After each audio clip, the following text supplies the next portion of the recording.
இந்த 65 லட்சம் பேர்ல என்ன முக்கியமான கவனிக்கணும், இப்ப என்ன இவங்க நினைச்சு பண்ணாங்கன்னா, மற்ற மாநிலத்தை சேர்ந்தவர்கள், மற்ற நாட்டை சேர்ந்தவர்கள்லாம் உள்ள வந்திருப்பாங்களோ.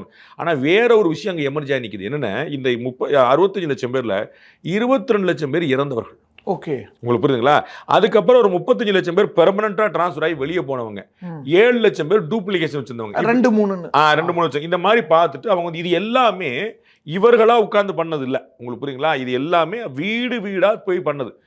நம்ம வாக்காளர்களுக்கு ஒரு நாள் ஒரு ஃபார்ம் ஃபில்அப் பண்ணி ஒரு ரோட்ல நிக்க வேண்டிய அவசியம் கிடையாது. இவர்களே போறாங்க, ஃபார்ம் ஃபில் பண்ணி வச்சிருக்காங்க, நாங்க ஒரு வாரம் கழிச்சு வருவோம்னு சொல்லி சொல்றாங்க. இவ்வளவுதான். இவ்வளவு எளிமை.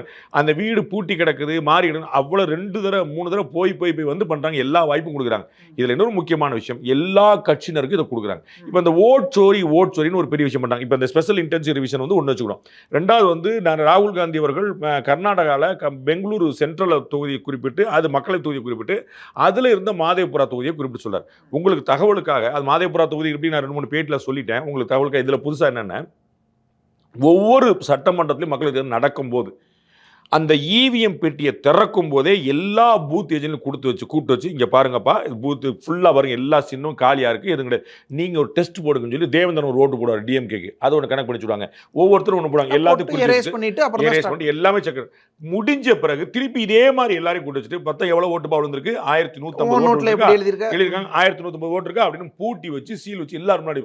இதுக்கப்புறம் திருப்பி கவுண்டிங்ல திரும்ப போய் இதே மாதிரி கூட்டு வந்து பாருங்க, மொத்தம் 1200 அன்னைக்கு பதிவா இருந்துச்சா, இன்னைக்கு பாருங்க 1500 பதிவா இருக்கா. இப்போ இவ்வளவு டிரான்ஸ்பரண்டா நடக்கக்கூடிய விஷயத்தை ஓட் சோரினா அப்ப உங்க பூத் ஏஜென்ட் என்ன பண்றாங்க? உங்க பூத் ஏஜென்ட் துணை போயிட்டாங்களா? Greens traditional face wash use பண்ணு. இது நமக்கு தரும் பிரைட் அண்ட் க்ளோயிங் ஸ்கின் நேச்சுரலா. Greens traditional face wash.